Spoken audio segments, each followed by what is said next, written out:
So I have Marjana of Iamthemorning with me today. Hi. How are you? I am very well, excited. You should be. I've seen outside. It looks amazing. Oh, I love this venue so much. I think it's very close to what we do. I was going to say, the last time you guys were here, you had an Album of the Year, Prog Award. Yeah. Did you ever think that Lighthouse would be Album of the Year? I still think that it's ridiculous. I mean, obviously it's a good album, we're proud of it, very proud of it, but Album of the Year, even like in the tiny niche of Prague, where there are like all sorts of amazing musicians well, it's very pleasant and flattering, but I have the same reaction as to the fact that people voted me like female vocalist of the year. I was like, what? So what have Iamthemorning's been up to, you know, from the beginning of the year up until now? Gleb was working on his solo album, okay, which is very beautiful, and he's got a few very exciting announcements coming. And I've just been traveling around, kind of shaping a new project as well, but that's a big secret for now. I was going to say, is there kind of like new material shaping? Well, not really. The thing is, you have to be very much mentally prepared to engage in a new album, because this is the sort of commitment that does not allow you to do anything else. When we've been making Lighthouse, it's pretty much was 24 hours a day for 6 months. That was the only thing we thought about. Jesus. Even though we had like day jobs, some other stuff that we was working on and everything, that was like everything that you go to sleep with and you wake up with all of the time. So it wasn't easy emotionally, considering also the subject of the album. Yeah. So Gleb is very much ready to make the new record. I am still almost there. Almost there, yeah. But the thing is, I need to understand exactly what I'll be writing about to make it a good album. And for now, there are so many subjects and topics in my head that it's really kind of hard to just, you know, pick one and concentrate on it. So what made you kind of pick the one of Lighthouse? Was it something that was going on at the time and things like that?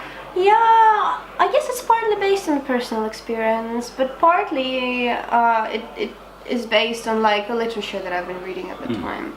I've been talking about that a lot. I've been reading Virginia Woolf and Sylvia Plath, who both ended their lives in a very tragic way, and that captivated me so much. And I'm very much into the subject of, you know, queer philites now, and studying the life of Dante Gabriel Rossetti and his muse Elizabeth Siddal, who also kind of ended her life tragically overdosing on opium-based drugs. Because there's this one particular subject that I'm thinking about, that I'm imagining writing about. So that's a funny thing. Rossetti was also writing poems, and when she died, he put a collection of his poems, just like a notebook with handwritten poems, into her coffin and buried her. But in a few years, he started regretting it so much that they exhumated her. They took her coffin out of the earth, out of the ground. Yeah, okay. And there are rumors that she looked exactly the same as she looked when she lived. She was like stunningly beautiful with red hair, and that her hair kept growing, and they filled the entire coffin, and they were so beautifully crimson color when the coffin was opened. So that would make a good cover art. Yeah. So obviously, you know, you've got kind of a real attachment, I think, with fans in how they kind of like draw from Iamthemorning and everything like that, and your connection. What do you think it is that fans identify so strongly with the band? I just think that everyone is sad.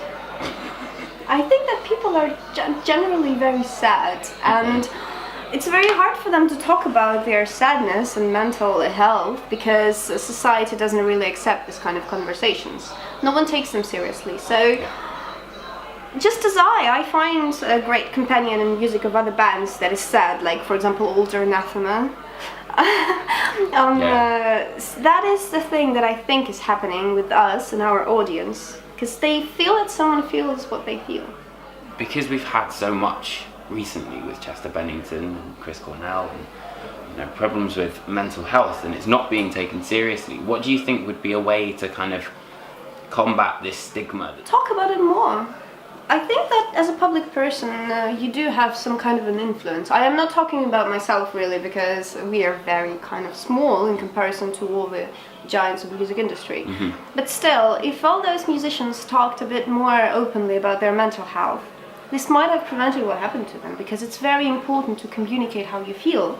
It makes you feel better, and it makes other people to also start talking about this, because if they see that other people are open about it, that if they see that other people have courage to actually share this with the world, that inspires them and that helps them to actually start sharing their feelings too. And I think it's very important, and it is very important to not mistake this too, like, it is good to be a crybaby all the time, because that's different. One thing is you complaining about things that are going wrong in your life. The other thing is actually reaching out for help when you feel that you need it. So if you had to kind of have a particular song, maybe the one that you identify the strongest with? Probably it's either Sleeping Pills or Chalk and Coal. Okay. Might be Sleeping Pills.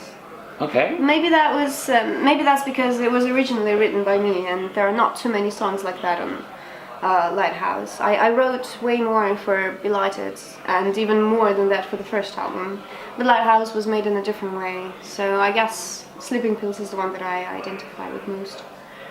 But it's also kind of a dramatic song, because it's written about this girl that tries to kill herself by taking too much sleeping pills. And then she comes back to senses, and she understands that she can't move or just do anything.